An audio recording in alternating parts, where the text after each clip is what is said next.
بسم اللہ الرحمن الرحیم۔ السلام علیکم ورحمۃ اللہ وبرکاتہ۔ امید ہے آپ سب خیریت سے ہوں گے۔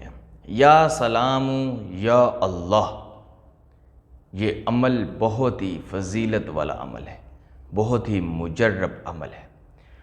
دنیا میں جو بھی بیماری دوائی کے ساتھ نہیں جاتی، یہ عمل کریں انشاءاللہ عز و جل وہ تمام بیماریاں ختم ہو جائیں گی۔ جس لا علاج بیماری کا چاہے آپ علاج کر سکتے ہیں۔ یہ عمل چھوٹا سا عمل ہے، بہت ہی مجرب عمل۔ یہ عمل شدید مرض میں مریض کے سرحانے بیٹھ کر عمل کرنے والا یہ طریقہ ہے۔ آپ نے یہ عمل مریض کے سرحانے بیٹھ کے کس طریقے سے کرنا ہے، یہ میں ابھی آپ کو بتاتا ہوں کہ آپ نے ایک تسبیح لے لینی ہے۔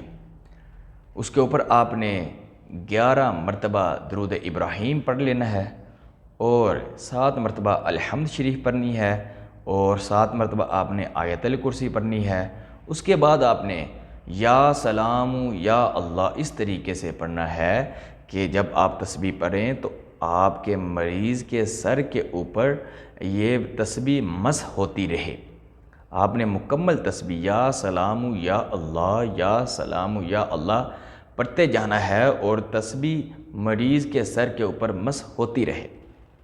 اسی طرح آپ نے یا سلام یا اللہ کی تسبیح مکمل کر کے بعد درود ابراہیم 11 مرتبہ پڑھ لینا ہے، اور تسبیح کو مریض کے سرحانے کے نیچے رکھ دینا ہے۔ اسی طرح آپ نے دوسرے دن بھی یہ عمل وقت مقرر پر آپ نے یہ عمل شروع کرنا ہے۔ یہ کوئی بھی نہیں ہے کہ آپ دن میں کریں یا رات کو۔ آپ نے جس وقت بھی کرنا ہے، آپ نے پہلے دن جب کرنا ہے، دوسرے دن سے لے کر 11ویں دن تک، 3 دن سے لے کر 11 دن تک کا یہ عمل ہے۔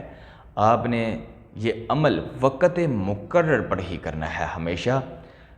انشاءاللہ عز و جل جب آپ پہلے دن آپ یہ عمل کریں گے تو شفا حاصل ہوگی، مریض صحت یا پہلے دن ہی ہو جائے گا، افاقہ حاصل ہوگا۔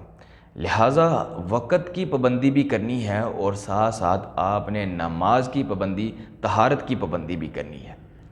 انشاءاللہ عز و جل آپ دیکھیں گے کہ پہلے دن جب آپ نے یہ عمل سٹارٹ کیا ہے یا شروع کیا ہے، انشاءاللہ پہلے دن ہی مریض کو افاقہ حاصل ہوا ہے۔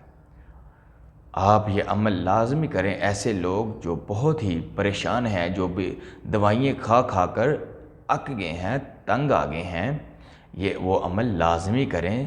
انشاءاللہ عز و جل پہلے دن ہی شفا حاصل ہوگی۔ یا سلام یا اللہ، پہلے 11 مرتبہ درود شریف، پھر الحمد شریف، پھر آیت الکرسی، اور 100 مرتبہ یا سلام یا اللہ آپ نے پڑھنا ہے۔ انشاءاللہ عز و جل شفا اللہ رب العزت کی ذات عطا فرمائیں گے۔ اب مجھے اجازت دیں، میں پھر ایک نئی ویڈیو کے ساتھ حاضر ہوں گا۔ السلام علیکم ورحمۃ اللہ وبرکاتہ۔